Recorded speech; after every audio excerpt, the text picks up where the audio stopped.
Spider-Man is back better than ever. Or at least that's what everyone's saying about Spider-Man Brand New Day. I'm here to figure out if that's true or not for you guys and give you my spoiler-free thoughts on the movie and my final rating at the end. This is a Pocket Watch review where I watch movies without knowing the runtime and count how many times I check my watch to see if a movie's gas or ass. Let me know in the comments if you guys like watching these spoiler-free reviews of new releases or if I should just post a video with full spoilers. But at the very least, please hit me with a sub, it would be much appreciated. As I was rewatching the other Tom Holland movies before this, I think my dislike for the original trilogy was a bit out of hand, but maybe it's because Spider-Man's my favorite superhero like he is for pretty much everyone.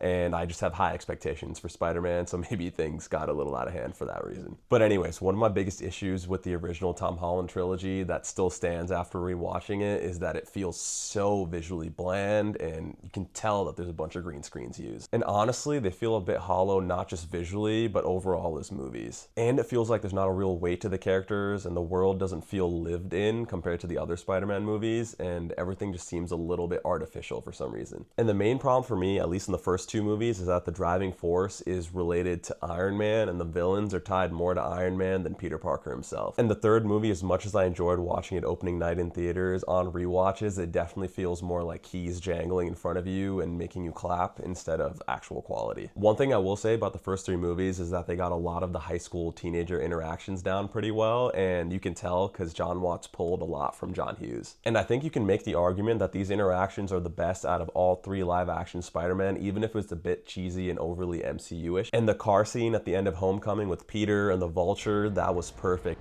Good old Spider-Man.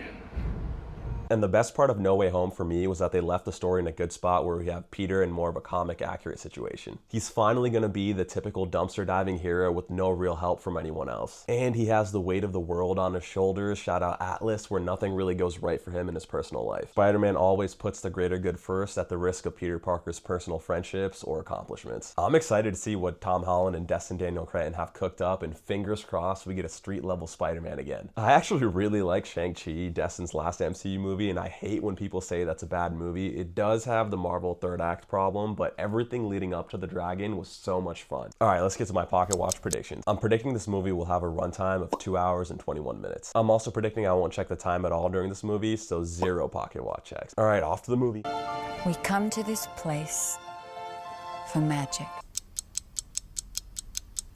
My predicted runtime of 2 hours, 21 minutes was wrong. It ended up being 2 hours, 25 minutes. Dude, within 5 minutes, I'm so back. I predicted 0 Pocket Watch checks, and it shouldn't be a surprise to anyone that I was right, 0 Pocket Watch checks. And I didn't make a prediction for it, but there's one post-credit scene at the very end of all the credits. There's always a lot going on at a time, and this movie's constantly moving forward, so pacing is definitely not an issue during this. And because it is a comic book movie, you have to constantly be on the lookout for Easter eggs, so that definitely helps you stay engaged. And there are comic panel references throughout this movie, and it was sick to watch them be recreated on the big screen. But most importantly, we have the street level Spidey that we were all hoping for again, and I couldn't be happier. And the web slinging in this looks sick, the suit looks better than ever, and Peter's trying to do everything he can without a support system. Okay, even though that might sound a bit toxic, it's the Peter that I wanted to see, I'm sorry. Because that's who Spider-Man is. When everything in his personal life is going poorly as possible, he still manages to get up and do the right thing. A lot of the complaints I had with the first few movies in this franchise are definitely fixed. The movie gives a real life feel to all the characters. And dare I say, this is the most I've liked Tom Holland and Zendaya in any of these Spidey movies, and it feels like they have more depth to them now. This movie also really succeeds in giving weight back to New York City. I feel like the connection between New York City and Spidey is an important element